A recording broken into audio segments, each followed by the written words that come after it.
Isang pinagpalang araw po sa inyong lahat bayang karerista. Kwentuhan balitang karera with Bossing Arriba King. Muli for today's video ay magbibigay na po tayo ng ating tips at giya para sa araw ng linggo.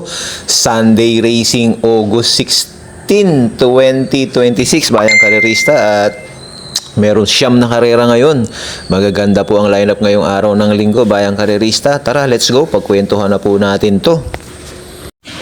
At bago nga po pala tayo magsimula, bayang karerista, please subscribe, like, and share at click nyo na din po ang notification bell para updated po tayo palagi sa ating mga bagong video. At dito nga po sa race number 1, meron lamang 5 kabayo ang maglalaban dito sa non-placer 3-year-old maiden and above maiden race. At magsisimula po ang winner take all at makaka 1 point nga ba ang bayang karerista dito sa race number 1 kung hindi babiyahe itong si King Teo na mayroong pinakamagandang preba sa 1,400 na nagtala ng 1.14 at ang kanyang mga kalaban ay pawang may mga 1.18, 1.17 mga prebahan sa 1,400. Tignan po natin ang huling takbo ni King Teo. At ito nga po ang isa sa pinakahuling takbo ni King Teo, July 31 sa PGC 1200 kung saan nanalo si Dashing Shanghai, Miss Shani Little, Dagitag Insi Binsi I Told Mama Spoiler at naging pampito nga po ito si King Teo na nagtala ng 1.14.6 sakay din ni si A. Reyes. King Teo. So dito po sa race number 1 bayang karerista, mukhang lamang talaga sa prebahan yan. Si King Teo, wag lang magluloko. First choice na rin natin siyempre yan, yung numero 4 na si King Teo. At tingin ko ang magandang pamorkas dyan, yung numero 1 na si The Gentleman na medyo may dating-dating din ng konti yan bayang karerista. So dito, kayo na po bahalang magdagdag. King Teo, pamorkas 1, The Gentleman. Good luck po dito sa race number 1. At dito na po tayo sa race number 2. Ito na nga po bayang karerista yung 3-year-old sprint race. 1,000 meters po yung paglalaban at mayroon pong kalahating milyon na premyo. Yung numero 1 na si Georgia. Tapos yung final gambit bayang karerista. May mga likas na tulin yan. At ito naman po si Animo Magnolia. Magagaling lang din po sa isang panalo niyan. Nagtala ng 1.11 po yan bayang karerista dito di sa PJC sa 1,200. Ito po yung panalo ni Animo Magnolia noong July 29 lang. 23, 22, 25, 1.11.8 po ang naitala. Banderang tapos po at nakalaklang nanalo yan si Animo Magnolia. Dito po sa race number 1 bayang karerista, sa aking sariling opinion, tingin ko mapinakamagaling lumundag dito yung final gambit, yung numero 4 sakay ni John Alvin Gusi. Ito kasi pabilisan ng lundag to bayang karerista at siguradong makakalaban niya dito si Georgia at si Animo Magnolia. Pero ako bayang karerista total 5 lang naman to. Dito ako kay final gambit. Kayo na po bahalang mamili kay Animo Magnolia at kay Georgia kung sino po ang idadagdag nyo dyan. Ako po 4 na lang. Ito naman po kasi si May Omay. Talunan po kasi ni Final Gambit at ni Georgia yan sa harapan. Ilang beses na rin po nilang tinalo yan. Kaya dito po ako, numero 4, Final Gambit. Kayo na po bahalang magdagdag dyan. Good luck po dito sa race number 2. At dito na po tayo sa race number 3. Isang 3-year-old maiden race na naman po ito bayang karerista at marami pong mga bagong kabayo. Nandito po sila Bin Beret, Imoto-san, sila Kelbrelin, Spice of Blue, sila Casaluna, Dynamic R, nandyan, sila Proud Giselle. At siguradong magulo to dahil hindi pa naglalabasan talaga ang mga tunay na galing nito. Silipin po natin, pasadahan po natin ang mga latest run nito bayang karerista at mga prebahan nilang huli. Tara, let's go!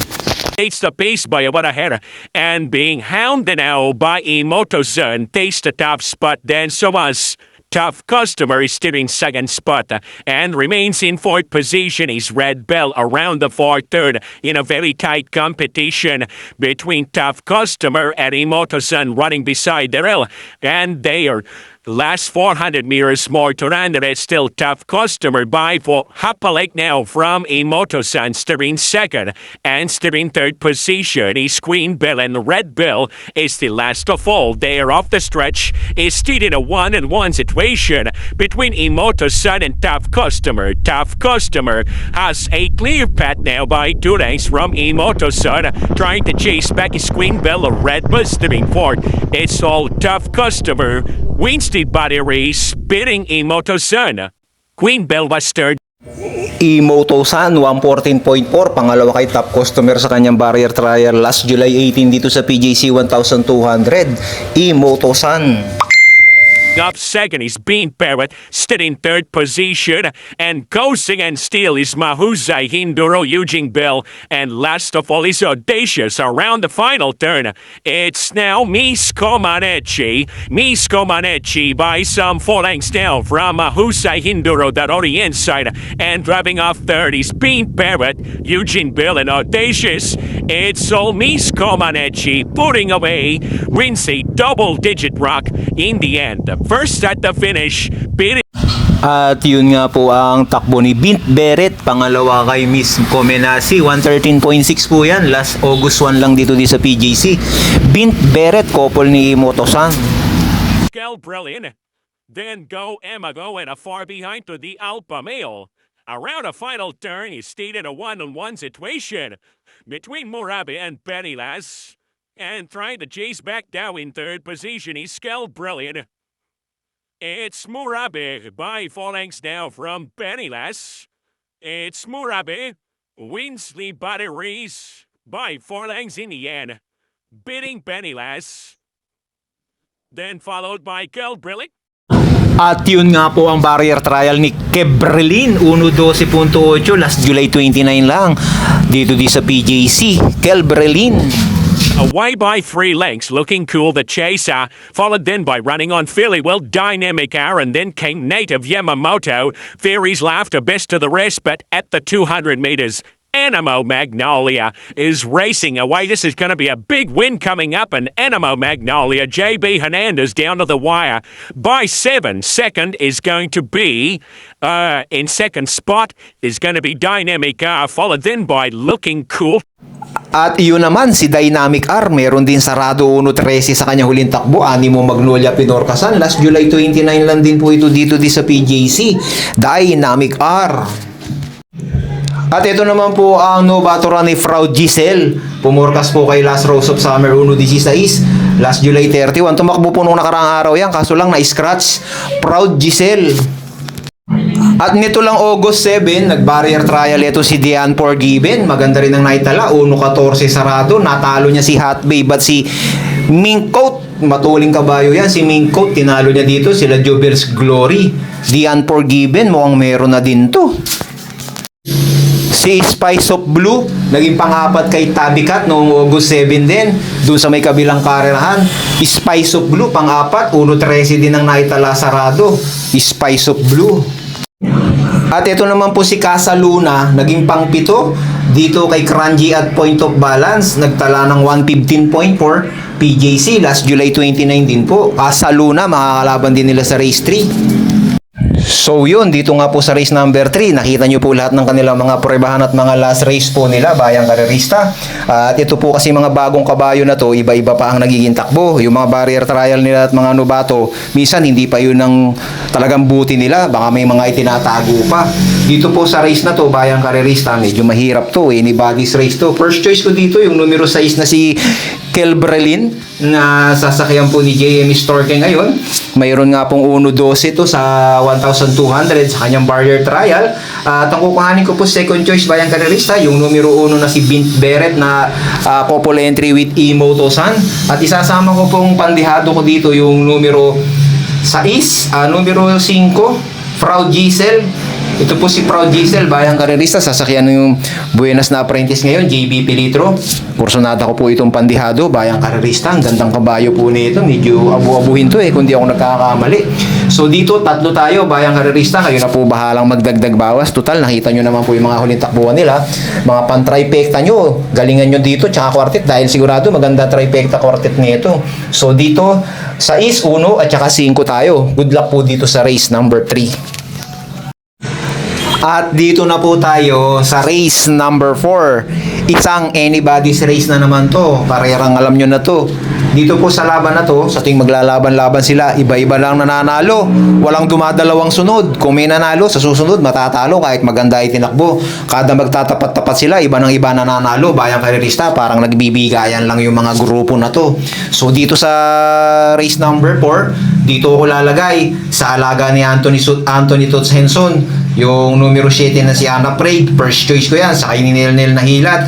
Second choice ko, yung numero 2, Bisyo Magserbisyo, sa kay ni AP Peña Flor ngayon. Ito, si Bisyo Magserbisyo, kalabitin lang to, bayang karerista. Isang kalabit lang yan, maniwala kayo sa akin. Bisyo Magserbisyo, mananalo yan. At ang kukuhanin ko third choice dito, yung numero 3 na si Ma'am Jen, na napapanahon na yata para makadehado. So dito, kayo na bahalang magdagdag bawas. Mahirap na karera na naman to. Race number 4. Mukhang magbibiya ka na naman dito ang winner take all. So dito, first choice numero 7, Unafraid. Second choice numero 2, Bisyo Magserbisyo. At third choice natin yung numero 3, Ma'am Jen, napapanahon ka na. At dito na po tayo sa race number 5. Ang start nga po ng peak 5-2. Naku, mahirap na karera na naman. Longevity. At nandito din bayang karerista si Looming Legend, Red Miss, Ahamo. At nandito si Miss Shani Storm na isang matuling kabayo, couple with Dream Girl pa. At nandito si Valentine Party, It's Our Baby, at si Bride 3. Silipin natin yung mga huling takbuhan nito bayang karerista. Tara, para makita natin. Si Valentine Party naging outstanding favorite noong July 26 sa kabilang karerahan, 1,600. Naging paurong ang takbo ni Valentine Party. Naging pang-pito lang siya dito bayang karerista. Nanalo nga dito yung dihadong si Rumored at nagtala siya ng 142.4 sa 1,600. Valentine Party. Pero bago yung laban na yun, nanalo yan si Valentine Party. Nagtala ng 109.4 sa 1,200 dito din sa PJC. July 17, Graceful Gift, Love Hunter at sila Amazing Blue Empress ang tinalo niyan. Valentine Party. At ito naman po si Looming Legend at si It's Our Baby na makakalaban din nila sa race number 5. Tumakbo noong July 31 dito din sa PGC sa 1,200, kung saan pumangalawa at pumangatlo kay Field Samore. Parehas nagtala ng 110.6. Looming Legend at It's Our Baby. At ito naman si Red Miss, kakatakbo lang din noong July 31 dito din sa PGC, kung saan pangatlo kay Liska Bianca at Windfall. Halos dikit-dikit lang po sila. Nagtala din ng 110.6 yung matuling kabayo na si Red Miss. Ito naman po si Miss Shani Storm, tumakbo noong Agosto, nakakalaban si Ready to Risk It All sa 1,650, kung saan ay tinalo nga po siya ni Ready to Risk It All. Nagtala ng 140.4 sa 1,650, pangalawa. Miss Shani Storm, isang matuling kabayo. At dito naman si Ahamo, pangatlo sa Bugaw. Ahamo. Bago yung laban na yun ni Miss Shani Storm, nanalo yan. Isang tumataginting na 123.8 ang naitala niyan. July 18, dito din sa PGC sa 1,400, 123.8. Miss Shani Storm, banderang tapos. At ito naman po si Longevity na makakalaban din nila ngayon sa race number 5 na tumakbo noong July 19, 1,650, kung saan nakakalaban niya si Sky Warrior at si Generative. Naging third placer yan si Longevity, nagtala ng 141.6. Longevity.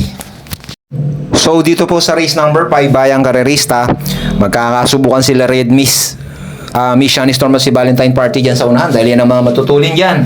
Pero ako dito wala lagay. First choice numero 5, Miss Shani Storm, couple with Dream Girl, bayang karerista. Sa ni Jeffrey Sarati si Dream Girl ngayon. At ang kukuhanin kong second choice dito, yung numero 1 na si Longevity, na siyang manunood lang sa kanila, bayang karerista. At isasama po natin yung numero 7 na si Valentine Party bilang pang third choice natin. So dito, kayo na po bahala magdagdag bawas ha. Nakita nyo naman po yung mga huling takbuhan nila. First choice 5, second choice numero 1 Longevity, third choice numero 7 Valentine Party. Good luck po dito sa race number 5. At dito na po tayo sa race number 6. Ang start ng paborito ng lahat, Peak 4. Bagamat meron lamang 5 kabayo yung maglalaban dito, pero alam nyo na, bayang karerista, 1,650 meters. Ito si User, galing sa panalo nung nakaraan to. From last to first, bayang karerista. At ito naman po si Daily Bird. Alam nyo naman ang mga kalidad ng kabayo na yan. At ito din si Liska Bianca, gagaling lang din sa panalo. Pasadahan natin ang bahagya yung mga latest run nito at mga prebahan nito. Let's go! Is at the tail of the field and 14 to 15 lengths off them. They're on the circle, 700 meters out. Calculus the inside, and Andy Amo A for Renze. They've been hammer and tong together since the outlet. Now getting closer then is Darley Burton. Does look the one to beat from here. Shivumi Pink is giving ground. Manila Bay is making ground the rail, and here comes Sky Warrior from the back of the pack and starting to circle the field as they run towards the home turn. Calculus, he's as flat as a strap, taken on by Andy Amo A for Renzi. Is there anything left coming at them on the outside? Then is Dally Byrne right up on the inside. Have a look at you, Sir, from last to first. You, Sir, took the lead away. Manila de Bay is flying home down the outside. Beautiful ride by JB Hernandez last to first, and you, Sir, wins by 3. Manila de Bay second, then came Sky Warrior, followed then by At yun nga, yung panalo ni User, last August 1 lang, dito din sa PJC 1400, kung saan, from last to first nga, bugaw, tapos natalo niya dito si Daily Byrne at si Shiver Me Pink, na makakalaban din naman ngayon yan, pang-apat dito si Daily Byrne, bugaw naman dito si Shiver Me Pink. 123.6 ang naitala ni User. high rate pace. The third spot now, 400 meters south. Petey Byrne keep on running strongly beside the rail. Counter-attack fights on. And pair of the stretch Pirate. And here's a surge for Pirate racing on the outside. But Petey Byrne is still keep on running against Pirate and counter-attack once again fights on. It's Petey Byrne and keep coming as Pirate counter-attack. Petey Byrne and counter-attack. And here's the wire. Petey Byrne upset winner. Bidding counter-attack and At yun naman nga po yung laban ni Daily Byrne at counter-attack noon, July 25 lang din yun. 1-21 ang naitala ni Daily Byrne dyan. At si counter-attack nga, 1-21 din. Halos parehas lang din sila. Natalo nga nila yung Yamadong Pirate. Daily Byrne at counter-attack, makakalaban ni User ngayon. At ito naman nga po si Liz Cabianca na tumakbo nga noong July 31 at nanalo sa 109.6 nga ang naitala. Medyo magagaling din naman ang tinalo nito. Windfall at Red Miss ang tinalo nito si Liz Cabianca. Isang deremati din to. Magaling din to ngayon, Liz Cabianca. Dito po sa race number 6, Bayang Karerista, 1,650 ngayon ang paglalabanan nila. Magka-quadra pala si counter-attack dito at saka si User, parehas Hipolito. RD Hipolito pala ang trainer na ito pareho, Bayang Karerista, si counter-attack at si User. Dito po sa laban na to, dito ako lalagay sa numero 1 na si Liz Cabianca na isang derimating kabayo. At yan, madidihado yan, Bayang Karerista. Si Liz Cabianca, magaling rumimati ngayon yan. At ang kukuhanin ko second choice dito, Bayang Karerista, ay ito nga pong numero 4 na si User. Na tingin ko, Bayang Karerista, kayang-kaya pang manalo. Sigurado, mauuna dito si Shiver Me Pink eh. Tapos, sasabayan ka agad ni counter-attack yan at ni Daily Byrne kasi matutulin yan. At dito, magsama kayo ng mga dihado nyo at alam nyo naman yung mga ganitong labanan. Yung mga inaasahan minsan ng mga karerista, minsan natatalo. Siguradong malalyamado dito si User. At saka si Daily Byrne, yan ang mga malalyamado dyan.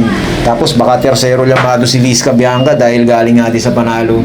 So dito, dalawa tayo, 1 at 4 ha. Kayo na po bahala magdagdag bawas dyan. Good luck po dito sa race number 6. At dito na po tayo sa race number 7. Dito po sa race number 7, marami na naman magaling. Pero dito ako lalagay sa numero 1 na si Blackjack na 1,400 meters. Tingin ko kayang-kayang manalo. Valdilema. First choice, numero 1, Blackjack. Second choice ko po yung numero 9 na si Final Vu na galing din po sa panalo nung nakaraan. Nagtala ng 1-11. Dito din sa PJC 1,200 meters. At palagay ko, Bayang Karerista, kayang-kaya din makachamba ulit nito si Pine Now Vu. Dito po sa race number 7, di na po ako magmamarami. Dito po ako sa dalawang medyo matulin at mga veterano. First choice, numero 1, Blackjack. Second choice, numero 9, Fine Now Vu. Good luck po dito sa race number 7. Kayo na po bahalang magdagdag at bawas dyan. At dito na po tayo sa race number 8. Dito po sa race number 8, Bayang Karerista, labanan na naman po ng mga matutuling kabayo, 1,400 meters. Lucky Gem, Winehouse, bagong kabayo to. At nandito si Uno Magnifico Spiritual, galing sa panalo, Armani Moves Frosty, Raven, Style and Profile at si Watch Me Now. Bayang Karerista, ang nakatip dito sa race number 8, yung numero 7 na Style and Profile, dalawa. At yung numero 2, bagong kabayo, si Winehouse. Bayang Karerista, pasadahan po natin ng mga prebahan nito at mga last race nito. Ipakikita ko po sa inyong lahat para makapamili kayo ng pan-trifecta quartet. Tara, let's go! Ito po ang huling panalo ni Style and Profile last July 8 sa may kabilang karerahan. Nagtala po yan ng 126. Natalo po niyan. Front runner at si Light from the East, Style and Profile. At noon July 26, muling tumakbo yan si Style and Profile doon din sa MMTCI. Pangatlo kay Crusading at top customer yan. 140.4 ang naitala niyan sa 1,600. Style and Profile, third placer. Noong July 31, nakakalaban ni Lucky Gem si Pilsa Maurice, Baby Looming Giant at si Love Hunter. Panglima dito si Lucky Gem, medyo inurong lang to. 111.4 ang naitala niya dito. Lucky Gem. Noong July 29, dito din sa PJC, 1,200 meters, nanalo si Armani Moves, banderang tapos, 111.4 ang naitala nito. Glorify Winter on Fire at sila Copperfield ang tinalo. Armani Moves, isang matuling kabayo. Noong August 2, nanalo si Watch Me Now, 1,400 meter dito din sa PJC, 125.4 ang naitala, banderang tapos. Watch Me Now. Uno, Magnifico. Nanalo din noong July 18 dito sa BJC 1,400. Circle of Love ang tinalo. 125.4. Uno, Magnifico. Frosty Raven. Pumorkas kay Party for Us noong August 2 lang dito din sa PJC 1,400. 125 sarado ang naitala. Frosty Raven. Si Spearwell galing din sa panalo. Noong July 31 lang din, banderang tapos din niya si Spearwell, 1.12 sa 1,200 dito din sa PJC. House maintains the advantage against Static steering second and remains in third. That orients Sadie's Douglas Fur. Another big gap back in fourth position. Sovereign Vet and Ladies Man is still racing in last position. And around a final turn, it's Winehouse. Winehouse now pulling away by some 8 to 9 lengths against Douglas Fur, now running the second spot and running in third, and once again close again. It's Static and it's all alone, and it's untouchable number 1 horse Winehouse wins a double-digit rock in the end. First at the finish. At yun na nga po ang barrier trial ni Winehouse na isa sa mga nakatip ngayon sa race number 8. 1.13 dito din sa PJC, August 1. Winehouse. So dito po sa race number 8, Bayang Karerista, maraming matulin. Kapag ka po hindi sila nagkabigayan sa harap, mga deremate dadating dito, 1,400 meters. Ako po, ang first choice ko, yung numero 5, Armani Moves, na sasakyan po ngayon ulit ni King Flores. At kukuhanin kong second choice dito, Bayang Karerista, yung numero 1 na si Lucky Gem. At isasama kong pang third choice, yung numero 2 na si Winehouse. Pass muna po ako kay Style and Profile, baka po kasi manibago to sa PJC. So kayo na po bahalang magdagdag dyan. Total, mayalyamado naman yan. Isang mahirap na karera po ito. At nakita nyo naman po lahat ng kanilang takbuhan. Kayo na bahala sa Trifecta Quartet. Maganda Trifecta Quartet nito. So dito, first choice, numero 5, Armani Moves. Second choice, numero 1, Lucky Gem. Third choice natin yung numero 2 na si Winehouse. Good luck po dito sa race number 8. At dito na po tayo, Bayang Karerista, sa race number 9. Dito po sa race number 9, meron pong 11 kabayo ang maglalaban-laban at maraming magaling, maraming bago. 1,400 meters ang paglalabanan dito. Pero dito po sa race number 9, dito po ako lalagay. Sobrang baba nito, nabababaan ako masyado at tingin ko wala nang papopormahin to, basta binigyan to ng importansya ng koneksyon. Yung numero 5, numero 6, Street Swag, sa kay Nibal Dilema, Bayang Karerista. Tingin ko, Bayang Karerista, basta tinilaban to, binigyan lang ng importansya. Kayang-kayang manalo dito sa grupong nabag sa kanya ngayon. Numero 6 si Street Swag. So dito, kayo na po bahalang magdagdag bawas niyan at magsosolo ako dito. Street Swag. Maraming magaling dito. Magdagdag po kayo, Bayang Karerista, ha. Last race to, paratingan ng lahat, kaya magdagdag po tayo. First choice, numero 6, solo, Street Swag, Bal Dilema. Good luck po dito sa race number 9. At mag-shoutout muna po tayo. Shoutout po kay Idol Harry Castañeda. At pa-shoutout po, boss, sa asawa ko, Jana Ching ng Riyadh. Shoutout po, Ma'am Jana Ching. Pinapa-shoutout po kayo ng asawa nyo, si Harry Castañeda. At sa mga taga-Riyadh, shoutout po sa inyo. At syempre, kay Idol June Buscas, Idol, pa-shoutout, Papoy's OTV, Vice Kapitan Bogart, June Junior, 149 Toda. Shoutout po sa mga 149 Toda. at kay Vice Kapitan Bogart, sa mga bayang karerista natin dyan sa Papoys OTB. Sana po nagsisitama po kayo mga idol, at maraming salamat po. At alam nyo na, bayang karerista, sa huli kayo pa rin ang masusunod, at alam naman natin wala naman talagang magaling sa karera. Good vibes lang po tayo palagi. Maraming salamat po bayang karerista.